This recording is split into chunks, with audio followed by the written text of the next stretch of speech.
store this as well. Back to default. We'll sort of skip through a few of these. We've got block rules, which is for block drops, so similar to the mob drops one, except for blocks. You've got command messages, which obviously is outputting there, and you've got a command block chain length. I don't know a lot about command block chains, but I assume you can limit the amount of blocks or whatever sort of extent of commands you've got chained, how that affects things. Technical ones, like obviously day-night cycle, weather, fire spreading, entity drops, which is, you know, some things like, not just mob drops, but things like item frames and armor stands being picked up, and I assume certain other item ones, like maybe mining ores. I assume you wouldn't get the actual ore, because that would be the block, or you know, if you were auto-smelting, or just, you know, maybe dropping stuff, I don't know. Announce advancements, which obviously displays in the chats. Disabling village raids if you want to. Elytra check, so I assume that's for if it checks for an elytra, and then transitions into the flight animation, I'd guess. Spectator chunk gen, so I'm assuming if it generates chunks when you're still in spectator mode, I would assume. Meaning that if you don't have it, then it'll just use existing chunks, I guess. So yeah, we'll go random tick speed, which obviously is very useful for speeding up crops and other things. You've got max entity cramming, so that's obviously if you have multiple mobs in one space. Can I select? No, that's just that there, and that's just on the side of the output, or what it currently set to. You got enable command block feedback, which is obviously after you've, you know, input something into the command block, it'll display it in the chat afterwards or otherwise, letting you know what the most updated version of the information in the command block is. Admin commands and server log, if the admin does something, and you've got show reduced debug information, which is... I don't think that would affect the debug screen. It does affect the debug screen. Interesting. Cool, so if I guess you just want the bare minimum of your, you know, specs and certain other details, then you can. There's no... I mean, we can still use...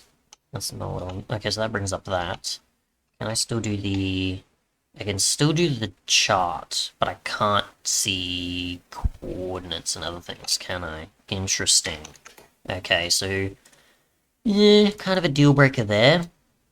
Depending on what you want to see, but if you don't want some technical stuff, then you can get rid of that. But if you have probably like a mod that displays coordinates, what biome, and light level, and so on, then you probably won't need these, and you can just, you know, display less and just view the other stuff, the other information. But either way, and let's see what else we got. That's that.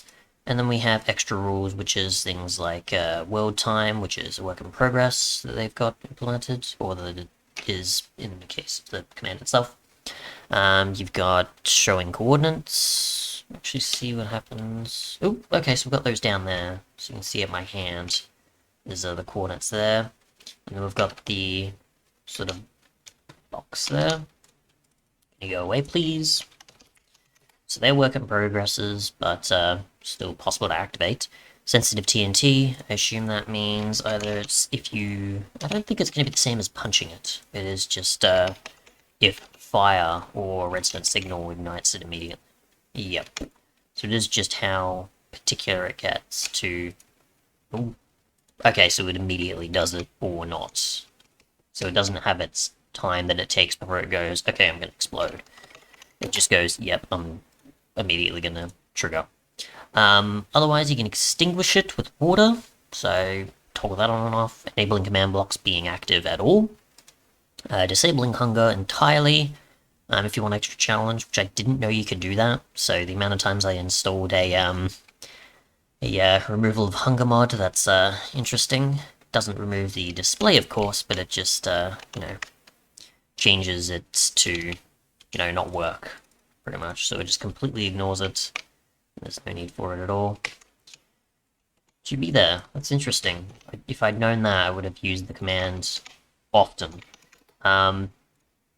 Finally, we have Creeper fireworks. I don't know if that means that you can have creepers explode and have firework effects, or if it's only for the creeper face firework. That would be my guess. It's probably the former rather than the creeper firework.